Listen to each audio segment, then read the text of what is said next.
تا حالا فکر کردی فرمون برقی ماشین دقیقاً چه جوری کار میکنه؟ امروز میخوام در مورد اجزای تشکیل دهنده و نحوه عملکردش توضیح بدم. در حالت کلی فرمون برقی دو تا مدل طراحی شده. یکی موتور و سنسور و پینیون روی جعبه سواره که اصطلاحاً بهش میگن PEPS. یکی موتور و یونیت و سنسور روی رگ فرمون یا ستون فرمون نصبه که بهش میگن REPS که لامینش میشه تلسکوپی برقی و جعبه فرمون برقی. من برای اینکه راحت‌تر توضیح بدم اول از جعبه فرمون برقی توضیح میدم بهتون، داخل اینو ریز میارم که راحت‌تر بتونم بهتون توضیح بدم. ما این میگیم جعبه فرمون برقی. جعبه فرمون برقی اول اینکه بیرون ماشین، یعنی مستقیم به چرخ‌ها وصل میشه. تو این حالت جعبه فرمون موتور و سنسور روی خود پینیون سواره و فضای بیرون ماشینه. عملکردش اینطوریه که شما وقتی فرمون رو میچرخونید از طریق چهارشاخ به این پینیون فشار میارید. داخل این محفظه که نمونهش هم دارم یه سنسوری تعبیه شده که این سنسور فشار و جهتی که شما به فرمون وارد میکنی رو حس میکنه و به یونیت کنترل ارسال میکنه. یونیت کنترل از طریق اطلاعاتی که از این سنسور میگیره به موتور دستور میده که به چه قدرتی و به چه سمتی بچرخه.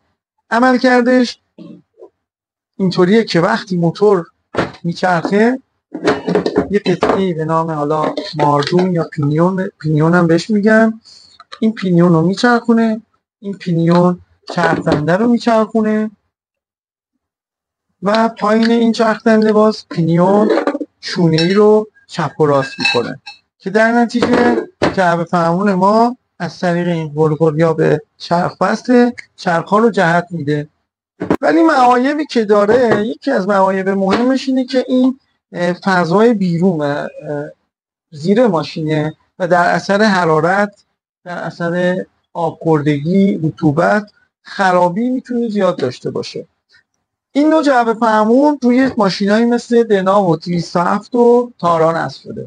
اما تلسکوپی برقی همون مکانیزمه، فقط روی رگ فرمون نصب شده. یعنی همون موتور رو داره، یونیت رو داره، سنسور رو داره و فضای داخل ماشینه، یعنی زیر فرمون.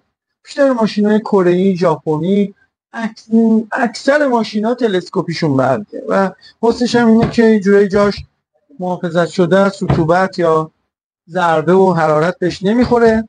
عملکردش هم دقیقا همونطوره. مکانیزم عملکردش از طریق چهارشاخ نیرو رو وارد میکنه به یه جعبه فرمون ساده ای که همونطور که تو نمونه جعبه فرمون برقی توضیح دادم، این نیرو رو وارد میکنه به جعبه فرمون و جعبه فرمون شونه‌ایش تکون میخوره و در نهایت چرخ‌ها جهت میگیره. تو این ویدیو ما با عملکرد و اجزای تشکیل دهنده دو نوع فرمون برقی آشنا شدیم. اگر از این نکات دوست دارید کانال ما رو سابسکرایب کنید، زنگوله رو بزنید تا ویدیوهای بعدی رو از دست ندید.